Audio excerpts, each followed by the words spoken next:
Stress. Didn't need to stress. Okay, we're live. Hi. Are we live? Yeah, we're live. How are you? Oh, good, thanks. How are you doing, Cindy?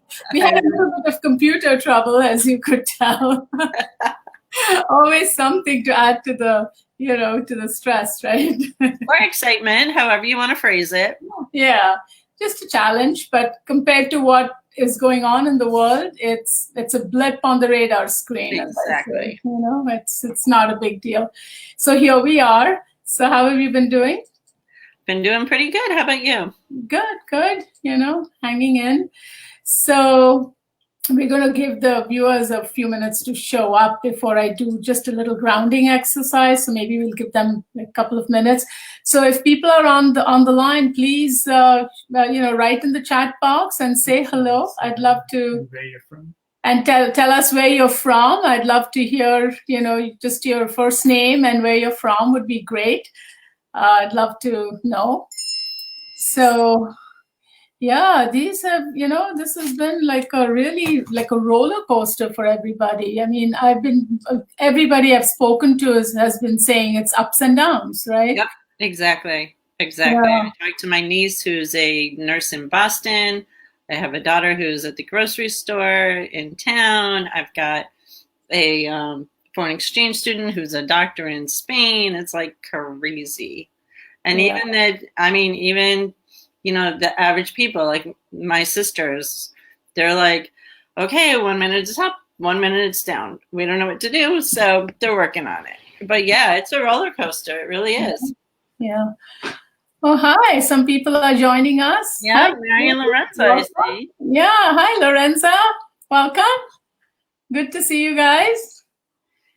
Cool. So, yeah. So we'll give it maybe another minute or so. Yeah, I know some others that are planning on joining us. Yeah. We have quite a few people planning to join. And even if they don't show up on the chat box, you're welcome, Lorenza. Lorenza says thank you. Yeah. Good. Put a face with the name now, Lorenza. Yeah. Hi, Dora. Dora's on too. Yeah. Welcome everybody. Yeah, it's just been such a roller coaster ride. So people, who have joined us already, just write in and say, right now, how is everybody feeling right now? Like, what is the emotion that you're feeling? Let's start there and give it a number, like 0 to 10. What is the number of your stress level that you're feeling? And Cindy, you want to start? Get people. I've been the gamut. I've been 0 and I've been 10 and I've been everyone in between. Yeah. What are you right now? Right now, I've got a distraction, so I'm kind of at a 3 or a 4. Yeah. So that's been the hard part for me. There's very little distraction from it.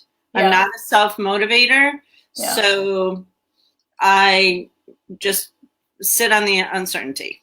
Yeah. Until I have something I have to do. Not that I have to do this, but this is something I enjoy doing. Yeah. Yep. I think we're all going through that because, there's I know what I've been feeling, and a lot of people I've been speaking to, my patients and friends and family have been saying this, that it's been so hard to stay motivated and focus on anything. And I know that for myself. I haven't written some of the patient notes that I should have been writing. I start to write them, and then my mind is going to, oh my gosh, maybe I should catch, Cuomo's report at whatever time, or maybe I should listen to a little bit about what the president is saying at 7 o'clock or whatever time he comes on, and so it's like trying to pull myself away from all that and stay focused. And then listening to people's, some really, really sad stories that I've been hearing from people. And it's just been like a roller coaster ride, Also many uplifting stories I've heard, Yes. Yeah. Many. Answering the call. And I was watching live with Kelly and Regis today, and Bethany Frankel was on there, and she's like gotten all these hundreds of thousands of masks for different hospitals around the country through donations and, her own work. So there's been both, but we're seeing a gamut here. Lorenza's at a 7, Mary's at a 5, Dora's at a 9. Okay. So what is the emotion you guys are feeling? Do they say? Because I'm not able to see the chat box right now. Lorenzo's uncertain. Mary didn't say. Dora's scattered, and Lorenzo's 5 for her 7-year-old daughter. Oh, okay. Yeah. Oh, welcome, Sylvie. Yes, yeah, her daughter's on too. That's so Okay. cool. Her little daughter is on. Welcome, welcome. I'm so happy to have you on, on our broadcast, Sylvie. I hope I'm saying your name correctly. If I'm not, please put that back in the chat box. Yeah, as I said, it's her 7-year-old daughter. I mean, I'm so impressed that a little kid would want to be on this broadcast. I'm so happy to see that. So, because it's affecting everyone. I had somebody else, a colleague of mine, writing to me, and he has, I think his daughter is around the same age, maybe 7, 8, maybe 10, I'm not sure. And he said she's been having ups and downs, and she is, it's hard for her to sit at home and be have classes online, but she's been trying to manage by connecting with her little friends and little cousins on FaceTime and I guess other modalities. I don't know if it's Zoom or maybe FaceTime. A lot of people are using Zoom. We just did a Zoom call with all the cousins and aunts and uncles and grandparents for my daughter's birthday last week. Yeah. I'm like, I can't wait to hug you. Yeah. So Mary says it feels like a long snow day. Oh my goodness, Mary. I'm like, these days are endless. I know, almost like a snow week. So my number for today, I felt better today, and I'll tell you why. Because I have my daughter living here, and she had, we thought, asthma. But then out of the blue, she hadn't had episodes for a long, long time. And out of the blue, she had an episode.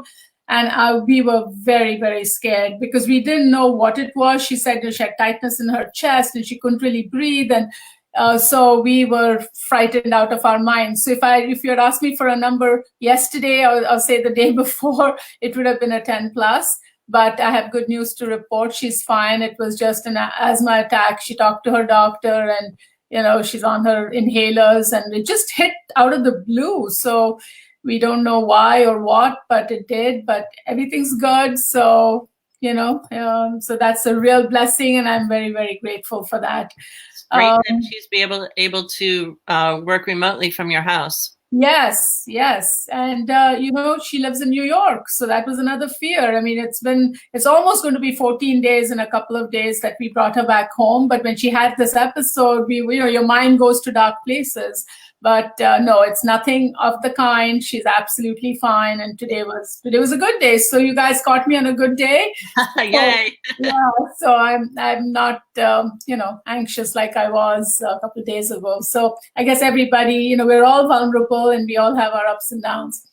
Okay, so I think a number of people are already on. Dora says she feels scattered, and Lorenza says, "Oh, her daughter is smiling because I guess I said it correctly." Oh, yay! I'm happy about that. Mary says, "Did my daughter get tested?" No, Mary, she wasn't, because her doctor said it was very clearly just an asthma attack. She had no fever, no cough, nothing. It was just the wheezing and the tightness in her chest. But when you hear even one symptom, as a parent, your mind goes to dark places. But the doctor clarified, and she's 100% okay today. So, okay. Yeah, literally 100%. And she's working from home, so, she's fine. So she's been okay. We're keeping an eye on her, of course, but she's all right. But thank you, everybody, for the concern. So I'd like to get started with, let's do just a grounding exercise, because, people are at a 7, people are at a 5, people are at 3, different numbers people are at. So let's just bring everybody into this room right now with just a simple grounding exercise. And then we'll get into the topic of, making decisions and how do you do that in this time of crisis and challenges and everything else. Oh, we have one more person joining us here. Hi, Sandy. Yeah, so welcome. And yes, my daughter's doing fine. So thank you for your concern as well. All right. So I'd like you to all please close your eyes And let's just take a deep breath together. So inhale deeply and slowly exhale. Make the out breath longer than the in breath. Take another deep inhale, please. And exhale.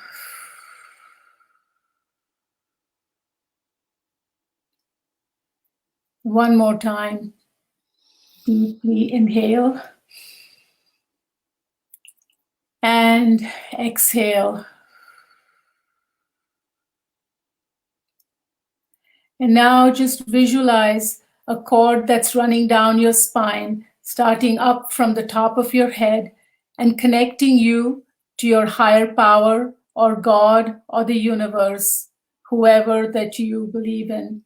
And visualize this cord connecting you from God, your higher power or the universe, and extending down through your head, through your spine, and down into the ground. Visualize that there's golden light pouring in around this cord, like a pillar of light coming in from the top, just enveloping you, bathing you in this golden light, which then extends into every cell in your body, nourishing you, calming you, and keeping you feeling centered and grounded. And now take another deep breath, please. And exhale.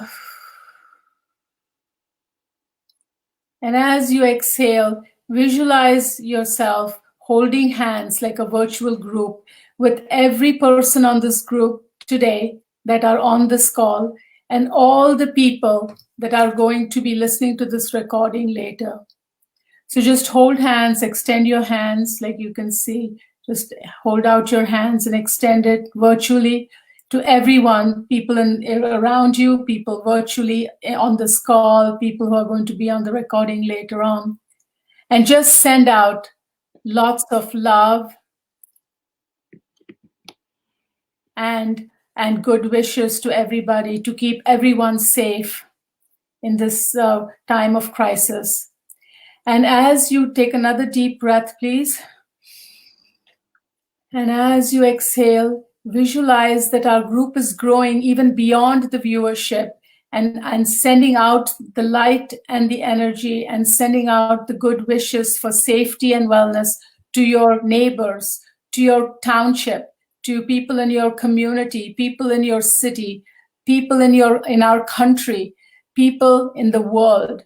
So imagine that this light is just expanding and being sent out, and we're virtually connected to everybody on the globe.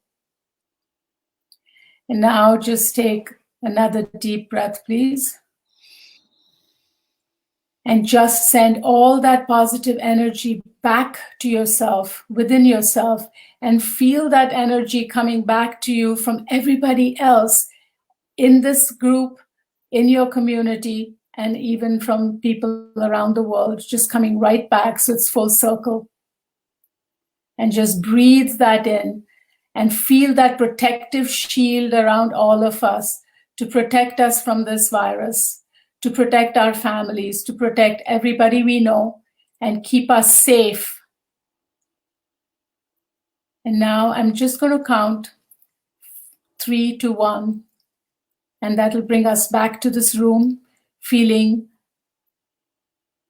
relaxed and grounded and centered and feeling very protected.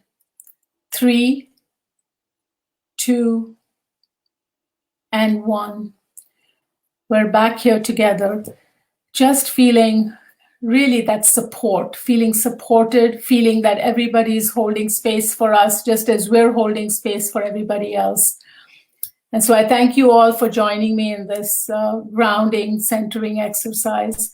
And let's all stay safe and healthy. And that's my biggest wish for everybody on this call and beyond.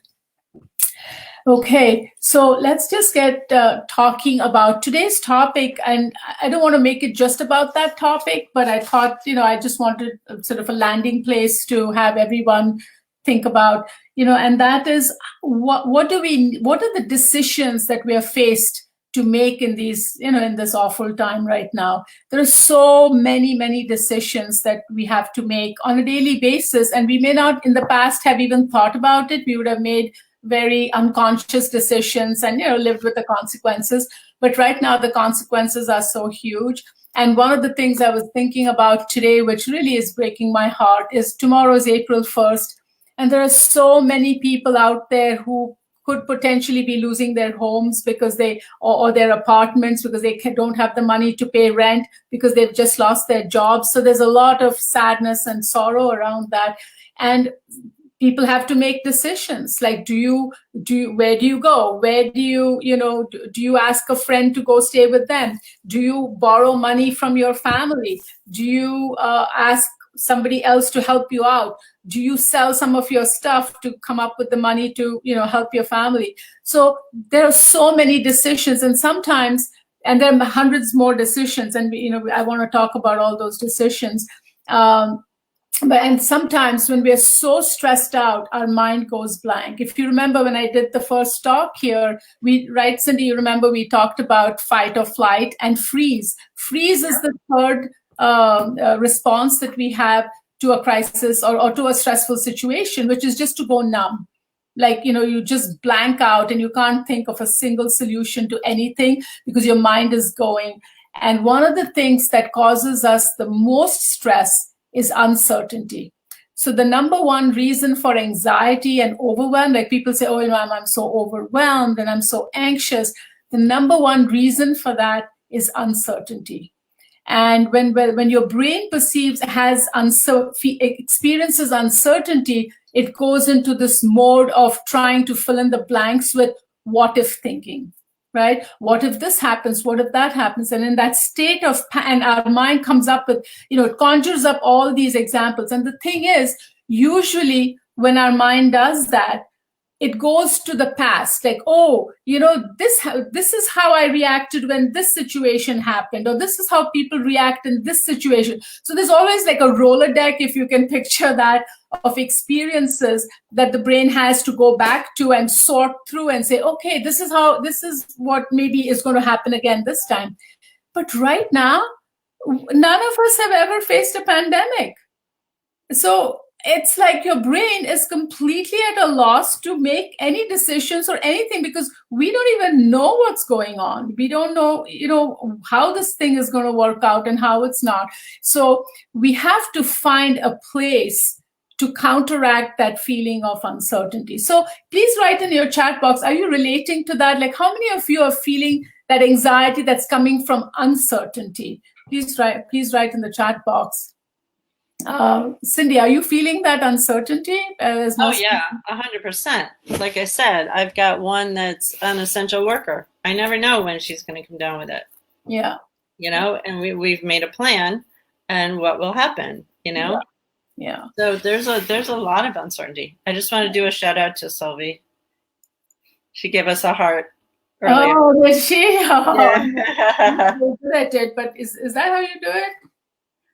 I don't know. Oh, yeah. Fingernails together and thumbs down. Like that? Something like that. I'll do it on your behalf. Cindy's much better at it. Cindy's a Girl Scout leader, so she's good at these symbols. I hang with teenagers. Terrible. But thank you for that beautiful gesture, Sylvia. Appreciate it.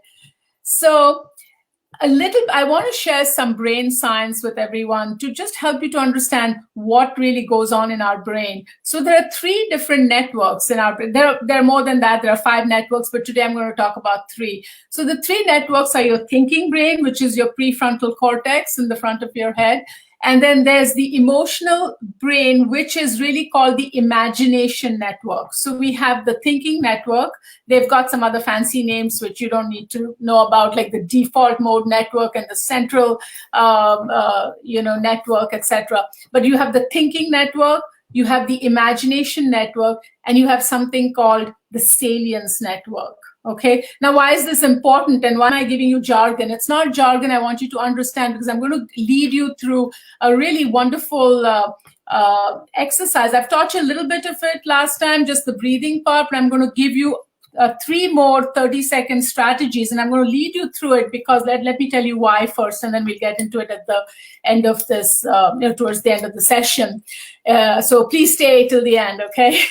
So the 3 networks. What happens is when when we're feeling overwhelmed and anxious and scattered and just like numbed out and all this stuff, like the anxiety levels rise really high, your imagination network is the one that's in the driver's seat. Because that imagination network is constantly thinking of every scenario that it can think of in terms of what if thinking.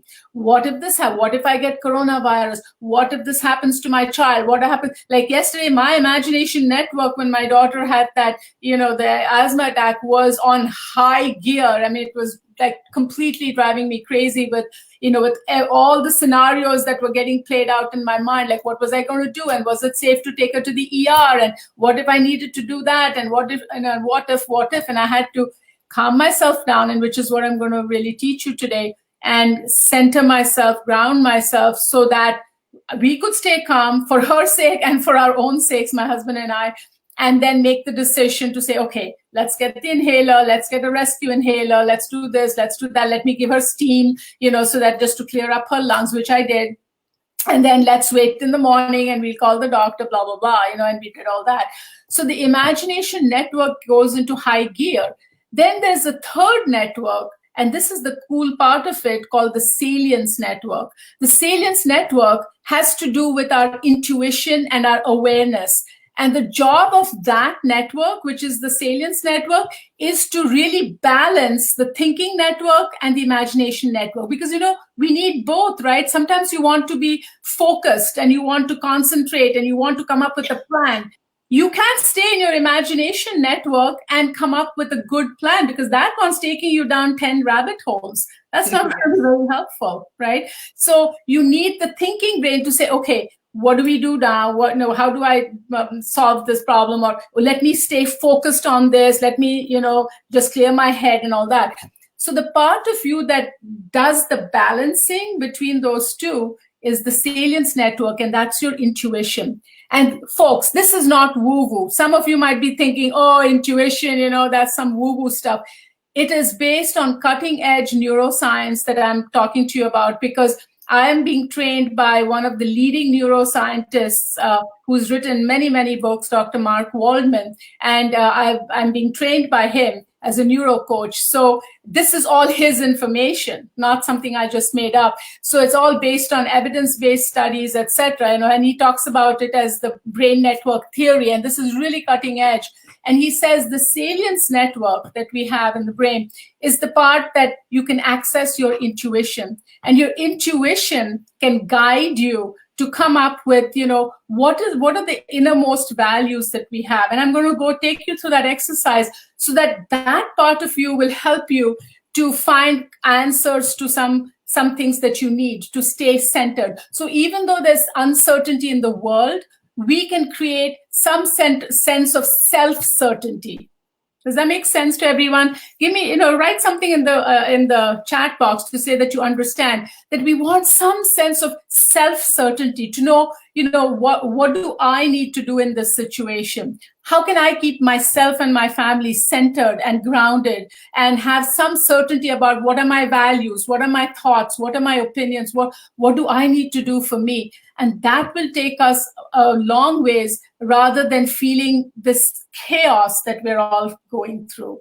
Cindy, does that make sense to you? I can only talk to you because I'm waiting for people. Face to face. Yeah, Janet's on. She said her anxiety is getting to her. And Mary said she wants everything to resolve soon. Yes. Mary. Yeah. But yeah, I love the fact that the 3 work together, and there's that one balancing act in there. And it makes a lot of sense. Yes. So today we're going to learn. Calm yourself down from the imagination one. Yeah. and to be aware of what's going on. And when we practice these little simple exercises, and some of you may already know these, but today I'm going to teach you all of them. There are 4 sets of them. They're only 30 seconds long. And in fact, Dr. Wallman just even updated that today. I was watching one of his talks as part of our curriculum, and he says, this was his brand new video, and he says even 10 seconds, if you can practice one of these strategies, he calls them micro tips or neuro tips. He says if you practice even one of these things every hour, it's just going to keep you centered so that you can allow yourself to make better decisions by slowing down and allowing this part of your brain to be, sort of more focused and be able to come up with the best decision rather than panicking, because in panic state, we make bad decisions, lots of bad decisions, where people are panicking and making really not so good decisions. So that's one of the things. So just hold on for that. I'm going to circle back, and then we'll come back to how do you get to that place of calm and how quickly you can do it. This is not long-term meditation. And believe me, what I'm going to teach you is being taught, like he's a professor for MBA students. He works with CEOs across the country. He works with surgeons across the country to give them that sense of calm in the moment. So he works with people who are making massive decisions, people who are in crisis situations, and helps them to calm down instantly and to make great decisions. So it's not just somebody who is just teaching you meditation, which is wonderful, but a lot of people dismiss that, which is such a shame. Meditation is these meditative techniques that I'm going to teach you are really so helpful, not just for the layperson, but for people in corporate America, as well as just everybody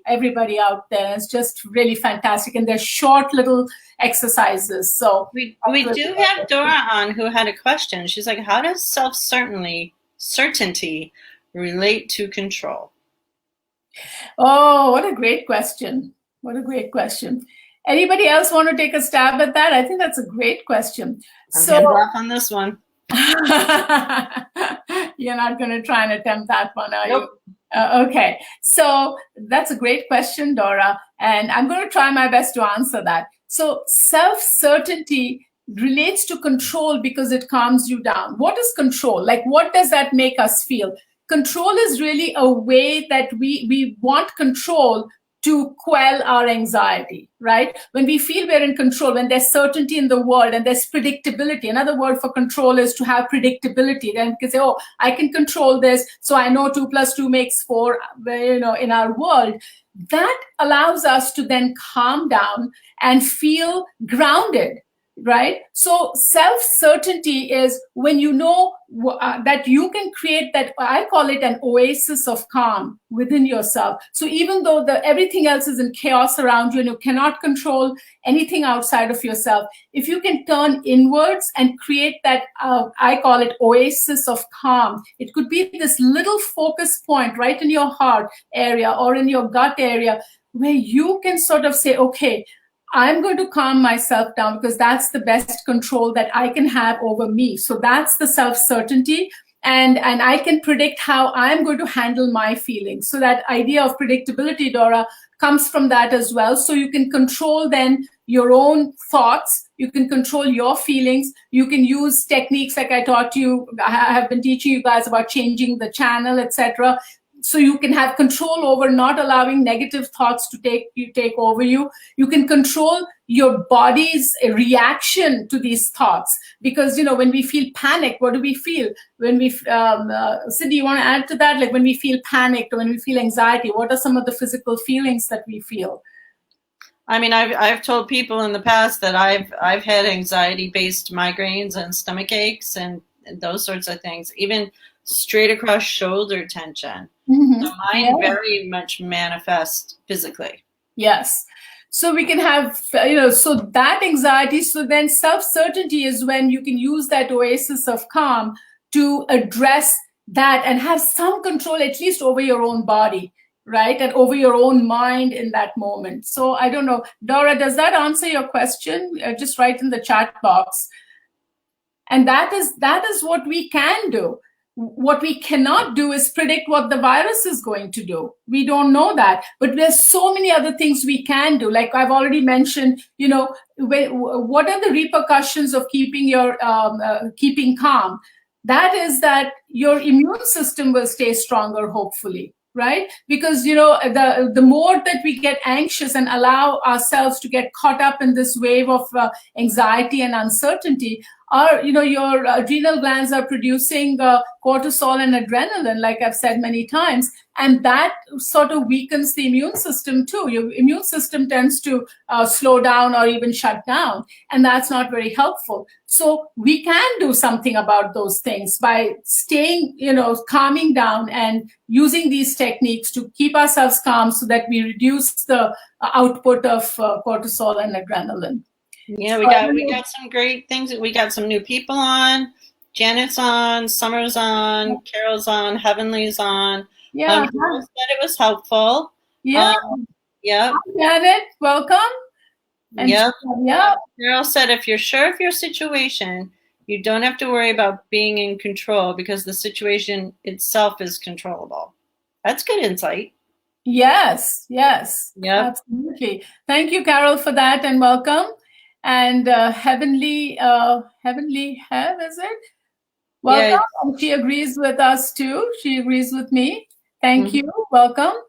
Summer says autumn moth. So autumn. She's inviting a friend.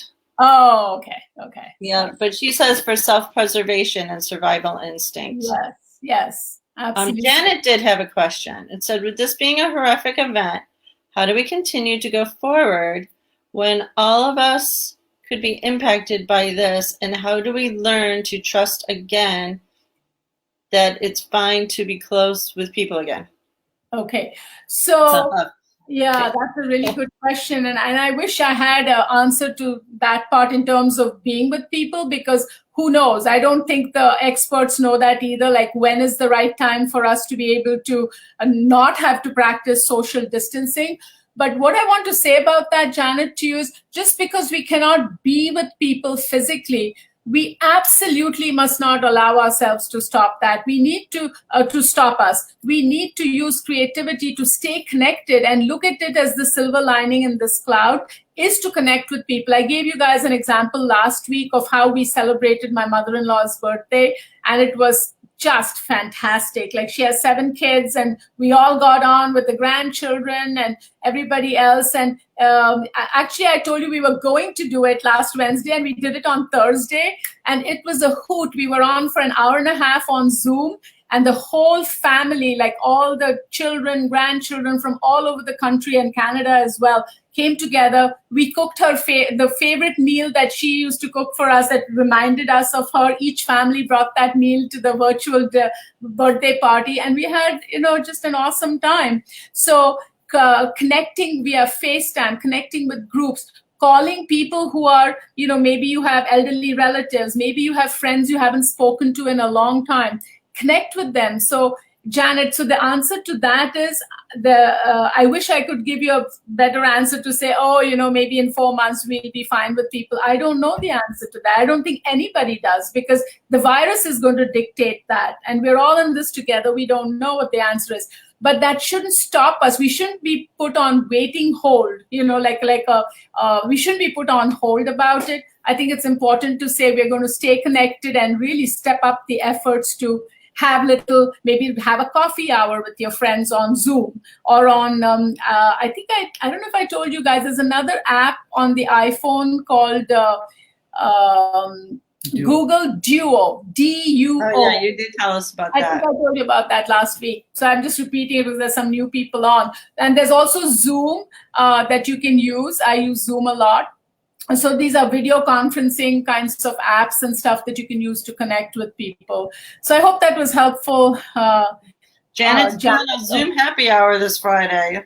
And her son did a Zoom band rehearsal. Oh my goodness! Okay, so you're doing a Zoom get together for my daughter's birthday. So yes, and Cindy, you did that for your daughter's birthday, which was the same day as my mother-in-law's birthday. And we're doing it again on Friday for my niece's birthday. Oh, fantastic. Yeah, we're also planning another, my husband calls it a picnic, with the family. So we want to do it in Basket. the afternoon. Huh? You can have a picnic basket. Yeah, with the picnic basket, maybe, I don't know, and bring snacks to the virtual picnic. Easter. Oh, he's just telling me Easter picnic is what he's planning. Okay. There you go, there you go. You can have Easter celebrations with your family, even though you can't be with them. So that's a great idea. Easter's coming up. So, lay out your nice, fine tablecloths and set up the table like you have a bunch of people and, have a Zoom Easter party. So I hope that answers your question, Janet. Yeah. Any other questions? Do you see that? Not that I see right now. Okay. So what are some of the other decisions that we have had to make? Now, for instance, there's so many decisions that need to be made, right? Like one of my patients was giving me this example, like her very close friend's father or mother, I don't remember, passed away I think it was New York. And she said, I'm not going to go to that funeral. It was just a private funeral, but this was, I think, a few weeks ago. And she said, I'm not going to go to it. And her friend was very, very angry at her, very upset, and felt rejected and felt upset that she had not shown up. And so, but we have to set our own boundaries, and we're going to be faced with these kinds of situations a lot. You have to set your boundaries and figure out that this is not the time to put your friendship above your safety, right? So that's one of the places where that's one of the decisions that you have to make. And you have to go with your own value system. So you have to understand, what are my objectives? What are my values? What are my ethics? What is really important to me? Is it my health, my family's health, or is it my friendship with my friend, or what is important? And unless we come to that decision, we're going to make the wrong decision and put ourselves in jeopardy as well as somebody else in jeopardy. Do you have any other examples, Cindy, along the decisions? I can give you one more. You're probably trying to sneak away to go get my power cord. Decisions. I mean, it's a decision whether to wear gloves to the grocery store. Exactly. My husband told me at the beginning, why don't you have hand sanitizer in your car? I'm like, oh. It's a decision to, help a friend at this point in time. And, we've got a neighbor that's across the street, and he was in the hospital, not with coronavirus, but he was in the hospital last week. And, his daughter called us because she's in New Jersey, and she's like, can you just touch base with him every now and then? And my husband was like, thank God she didn't ask us to go in. Yeah. But he's elderly. Yeah. And he lives alone. Yeah. So so we'll call him, and he better answer. Yeah. So yeah, those are kind of the decisions right now with this stupid virus. Yeah. Mary says to wear a mask or not to go to the grocery store. Yeah. To wear a mask or not to go to. That's a really good decision to make as well.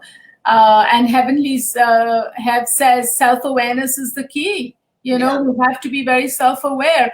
And, the other day I went over to help a friend to get some groceries to her. And I didn't have a mask with me. And the thing is, I went to a grocery store that I was totally unfamiliar with.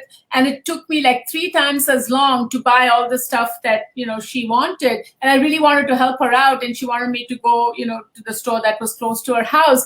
And I thought to myself, I was very, very anxious. So the decision I made was that next time I'll be happy to, I didn't mind, getting the groceries and delivering it, but I have to be careful about where I'm going to shop, because I want to be able to go into the store and out as fast as I can. And if you don't know the layout of a store, you tend to take a lot longer. And that was very anxiety provoking for me. So I myself learned a lesson from that. And that was a decision I should have made ahead of time.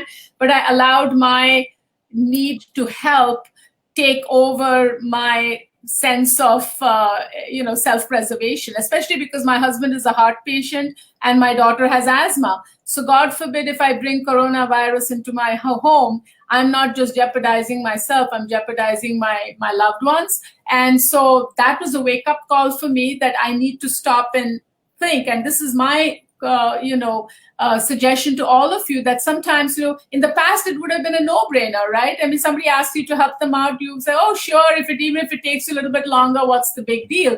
And I didn't stop to think. So I've learned my lesson, and I will not be doing that. No, it's not about delivering the groceries. It's about how much time are you spending in these stores. And did I have a mask on? And I didn't. So because I didn't have one. But I think I'm going to wear a bandana. Huh? We can't find them. Yeah, we can't find them. But, maybe I will wear a bandana or make a makeshift mask next time, because I was freaked out. And then here's another decision I had to make in the store, which normally, we want to be not rude to people, etc. And here was this woman standing in line behind me, and she was like literally crowding me in, like coming closer and closer. And I started feeling so anxious about it and nervous, because you're supposed to keep a 6-foot distance, and there was nobody behind her. And here she is literally like less than 2 feet behind me. So I decided I didn't, usually I'm a very polite person, but I said, I don't care. This is my safety. So I said, excuse me, ma'am, can you please maintain social distance and back off? And do you know that she still wouldn't? She still didn't. So then yeah, can you imagine that? So it was my turn to come up to the counter, and I had to block her with my cart. I kept my cart at the beginning of the counter so there would be space. And I left it there until I finished paying up for my groceries, and then moved my cart. Normally I would have moved the cart up, to the paying, to the credit card pad. But I said, no, I mean, she's not respecting me, so I need to take care of myself. So these are the little decisions that have big consequences that I think we all have to bear in mind. So anybody else has written anything here? Janet made dinner for 2 friends and dropped it off on their porches and waved from a distance. That's a good thing. That's a good thing. And she says bandana or scarf for like the grocery store. I did find a couple of videos on how to make a no-sew mask. Yeah. With a bandana and 2 hair ties.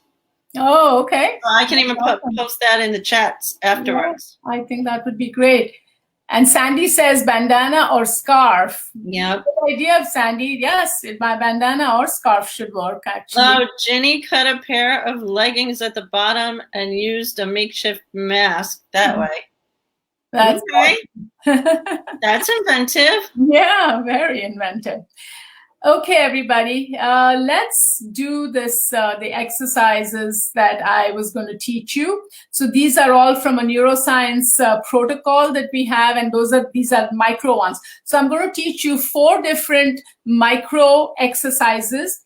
And the idea is your brain requires a reset every 20 minutes or so. So even if you can't do it every 20 minutes, even if you do one of these, I'm going to teach you 4, but you want to do at least one of these every hour. Please do that, because it'll only take you 10 seconds to 30 seconds. Dr. Wallman has even brought it down to 10 seconds. I guess people are saying 30 seconds was too much. 60 seconds was too much. So let's make it 10 seconds. So it'll only take you a few seconds, but I'm going to lead you through all 4 because I want to use it also as a way to help you guys to calm down before we end our session and stuff, just to really calm down, center yourself again, and also to be able to access your intuition. And it'll be really, I've used it many times, and it has helped me when I've had to make decisions. And this exercise you can use by tapping into your intuition to guide you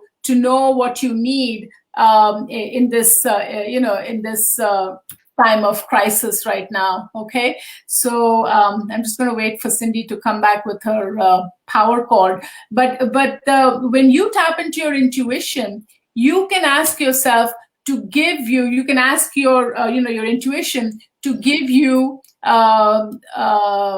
value words. So I just want to give you a quick idea of what are value words. Value words are just, and let the intuition tell you. It shouldn't come from your head, because that's not the purpose of this exercise. You want to ask your intuition, and you'll find, and we're going to ask for 3 value words, and you'll see different words will start to bubble up. And it could be anything. It could be, courage, optimism, friendship, caring, love. I mean, there's like 1,000 value words. So there's no right or wrong answer, but we're going to ask our intuition, what is it that I need to help me today to deal with this crisis? Okay, that's going to be our question. Now, you can ask whatever question you want, and that's the beauty of it. I've asked my intuition many, many questions. Like if I have a decision to make with my career or with my business or with my kids or something, I go into that space and I ask my intuition, what is the value word that I need to keep in mind? And then what I'm going to do for you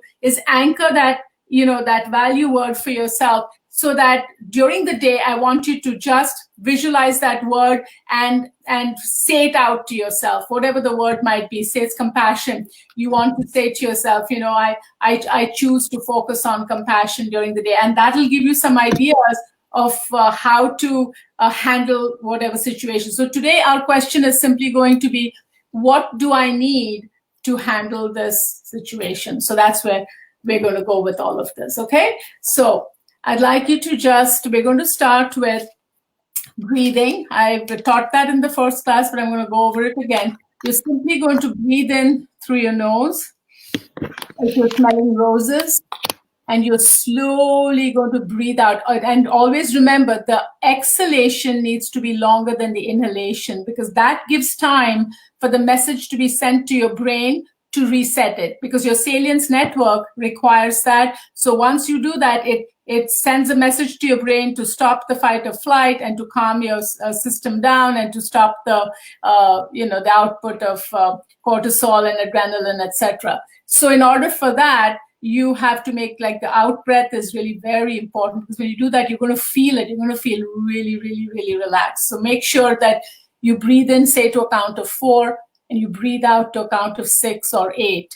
If you get a little bit dizzy doing it, if you've never done any deep breathing, please don't worry. It'll just last for a few seconds. So make sure you're sitting down or lying down, when you're doing this exercise.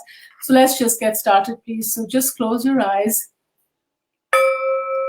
and just breathe in, and breathe in calmness, and just breathe out all the stress.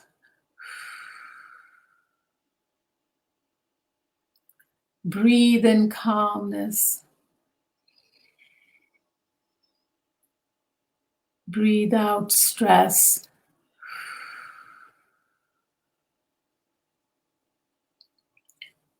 Breathe in calmness. Breathe out all the stress.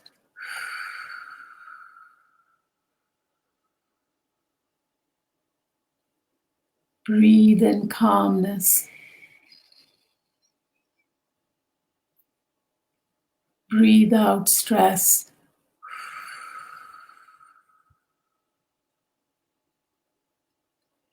Now, keeping your eyes closed, savor this experience. Savoring simply means observe how you feel throughout your body, from the top of your head right down to your toes. Just savor it.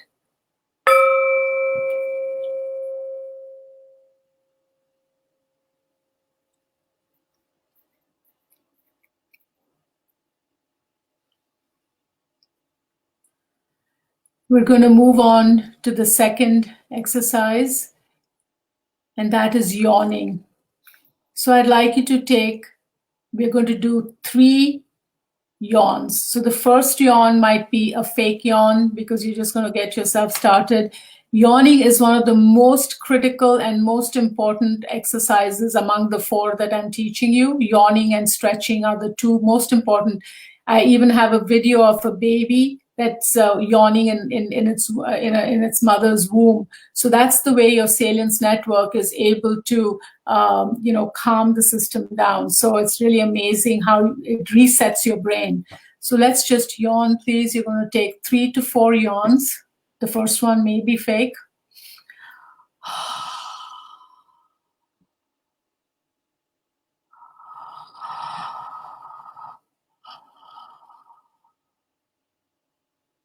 One more yawn.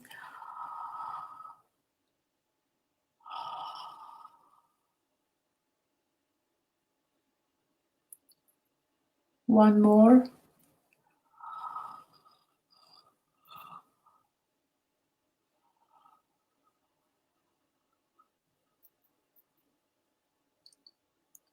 Just the last one.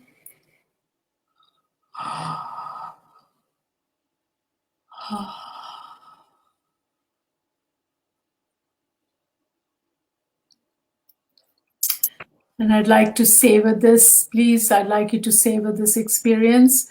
So again, just keeping your eyes closed, just stay with the and observe how you felt.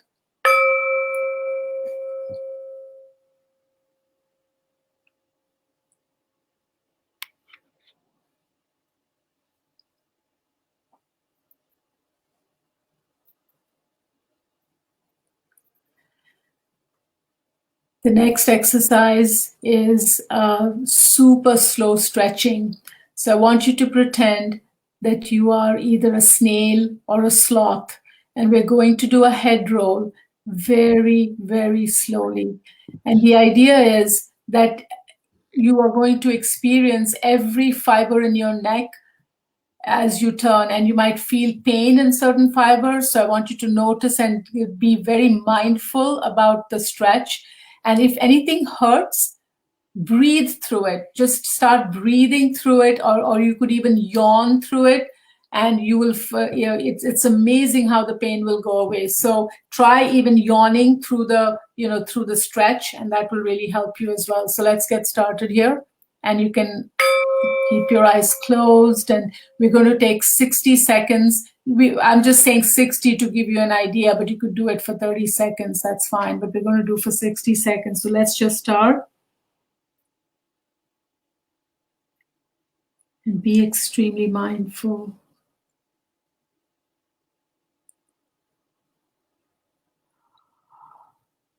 And remember to yawn if you need to, if anything hurts, to make the pain go away.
And I'd like you to savor that experience now, please, keeping your eyes closed. Observe what you experienced and observe how you feel, how you're feeling right now.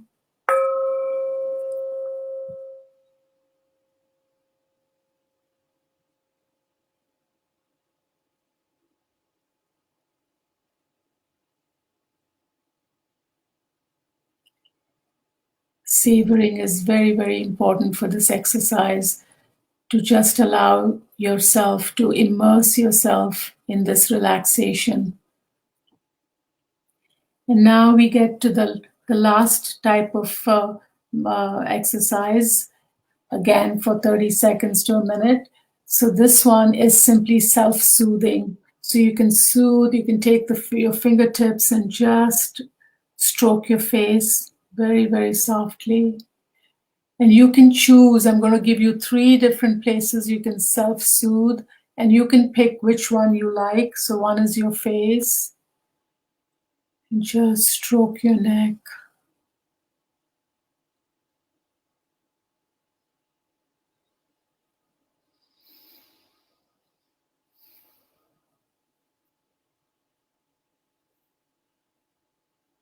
And then slowly stroke your hands.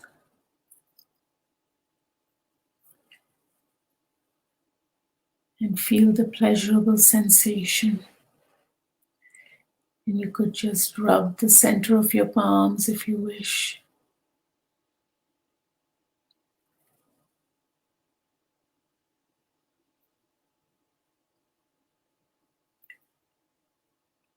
And also another one is to give yourself, like stroke your arms as if you're giving yourself a hug right from your shoulders down to your hands. Just stroke your hands just like that.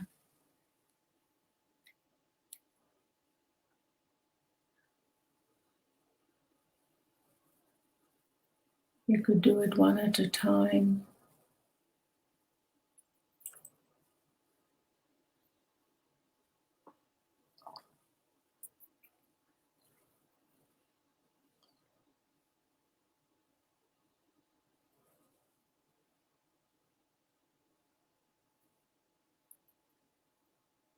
And you may decide which one is the most calming for you.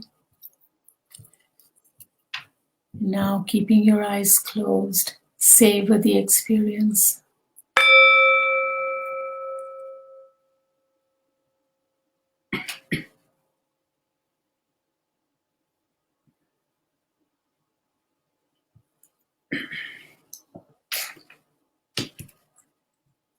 Now that you're in a very, very relaxed place, feeling very relaxed because the messages have been sent up to your brain to completely relax you, I'd like you to drop deep into your intuition. Even if you don't know what that means, your brain will know what that means. And ask your intuition to give you three three value words. And if it's fewer than that, no worries, but ask for 3 value words. So we're going to start with the first one. And this is what is the value word that will help you the most to just stay calm through this coronavirus, something to help you to cope better with this crisis. So ask yourself that, and let's take a few seconds to go deep into your intuition and ask for your first value word.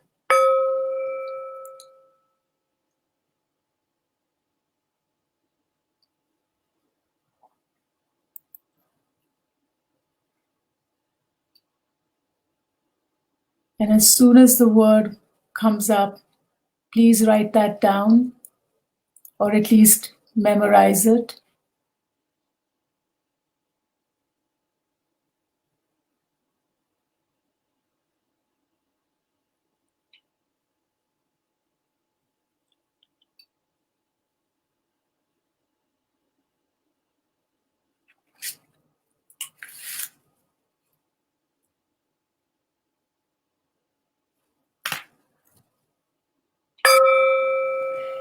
Ask your intuition for a second value word, please.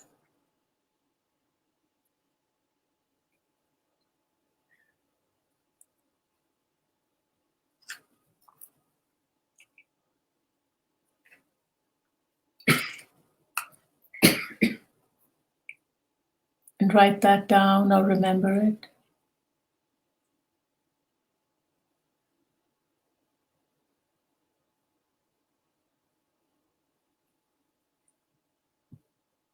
And one last, ask your intuition for one last word, a value word.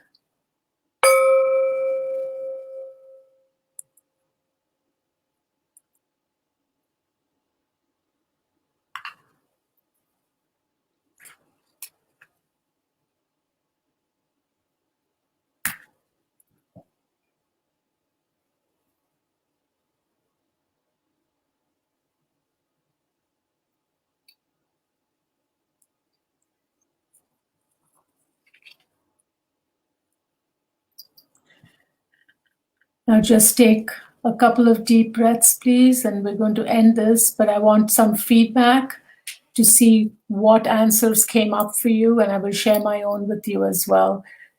So take just to anchor it. So what I want you to do is we're going to anchor it with three deep breaths rather than two. So I want you to just focus in on those three words. And I'll tell you what mine were. Mine are compassion for others. The word compassion came up. The second one was self-care. So self-care is my second one to help me through this. And my third one is love. Love for my family, friends, and just to anchor that in, because what that means is this is what you want to hold on to. For me, these are the three things that I need to hold on to in my darkest times, and at times when I just feel, when we all feel helpless, hopeless, scared, anxious. You want to hold on to these things. So one is, so for me, in times of I want to remember that I can have compassion. I need to have compassion for others going through rough times, whether they're my patients, whether they're my family members, whether it's my husband or my daughters or friends, whoever they are, to find the time to reach out to people who need that compassion and to connect with people. So that's very important for me. And if I can hold on to that value, I need to do that. My second value is self-care, because sometimes I'm a giver, so I tend to give, and I need to remember that I need that back and I need to take care of me. And self-care is not selfishness. You've heard me say that many times, but that's one of the values that came up for me. My intuition said it's okay to engage in self-care and not think it's selfishness. And my third one is love, to always exude that, love for everybody I know, and to hold on to the love that I'm receiving from everybody else. So it's not just about giving. We need to learn to receive it back. It's that full circle of, giving and receiving. So each one of you, please write what your words are. And I think people are starting to write. Mm-hmm. So I see Sandy saying positive and health and family. Beautiful. Yep. Beautiful. And I'm going to anchor this in for you guys, but I'm just reading these answers out. And then Heavenly Have says meditate, mindfulness, and inspire. Beautiful, beautiful. And Summer says love, creativity, and knowledge. Love being definitely number one. Beautiful, beautiful. Mary said step back, relax, and rest. Okay. Excellent, Mary. Oh, we got a couple more coming in. Yeah. I think I see Dora saying love, patience, and endurance. And Ginny said family, art, and freedom. Yeah. So, yeah. Oh my gosh, such beautiful words.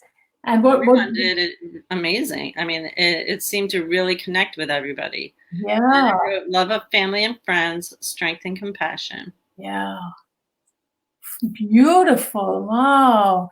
Look at these amazing responses. Linda says, relax, breathe, reassurance. Oh my goodness. Oh. You guys really got into this exercise. I'm impressed for a first time. I've done it a couple of times. But when I did it the first time, and some of these people are definitely doing it for the first time, it really stuck with them. I'm not impressed. I'm so glad that it is working so well for them. Oh, I'm so, so happy. I mean, that just warms my heart. And my love and hugs to all of you. That just warms my heart. So what I'm going to do is anchor this in, because we're going to breathe in and we're going to just let these words soak in. So each of you use your words, see what those words are, and then let them all soak into every part of your body. I think some more people are, somebody else wrote something. Jenny wrote a smiley face and a heart. Yeah. Okay. Thank you. So yes. So we're going to so close your eyes, please. And what we're going to do is just take a deep breath, and on every inhale, I want you to just Repeat those 3 words to yourself, whatever those words are, and see those words seared like on your forehead, in every cell in your body, inside of you, and just giving you that strength in this time. And we're going to just anchor that and hold the intention. Hold the intention that these words should come up for you, and you're going to meditate on them, several times a day, just thinking of those words, and that will evoke those good feelings and let you know that we're okay. We're all in this together, and each of us has something to hold on to create that, that oasis of calm that I said. This is the only self-certainty that we can have, is to hold on to our value words and make decisions from that place. Whatever decisions we're making, whatever we are trying to do for ourselves, that these are the words for this question that we had. And you can use this exercise, folks, for any decisions and any questions, because your inner intelligence, your higher intelligence, and that inner intuition will guide you every step of the way. But our brain might lead us down the wrong path, but your intuition never does. Okay, so I think I see one more person. Family, art, and freedom, I think Ginny said. I think I had missed that earlier. Yeah, I missed that one. Yeah. Beautiful. All right, so just close your eyes and then just take a healing breath in, please. A deep inhale. And as you're inhaling, just inhale these words. Like for me, it's, my words: compassion, self-care, and love. Just bring that in and let it soak into every cell in your body, whatever your 3 words are. And exhale. Exhale all the stress and anxiety and everything that doesn't, that's not serving you. Just exhale that out. Take another deep breath, please. Again, breathe in your 3 value words. Hold them in, anchor them in, and let them guide you. Let them be your beacons of light to hold you through this difficult time. And breathe out all the doubt, the fear, the anxiety, all of that stuff. Just breathe it out. And one last time, just breathe in your value words. Hold on to them. Hold the intention that let them be your light, your guiding light to hold you through this difficult time. And breathe out. Just breathe out all the other stuff that's not really serving you. The what if thinking, the anxious thinking, the negative scenarios. Just breathe that stuff out, because it's not going to help us, right? And on that note, you can open your eyes and know that all you have to do is just think of these words and, write them down, because, you may have it, you may forget. See, I wrote mine down because I know I might forget.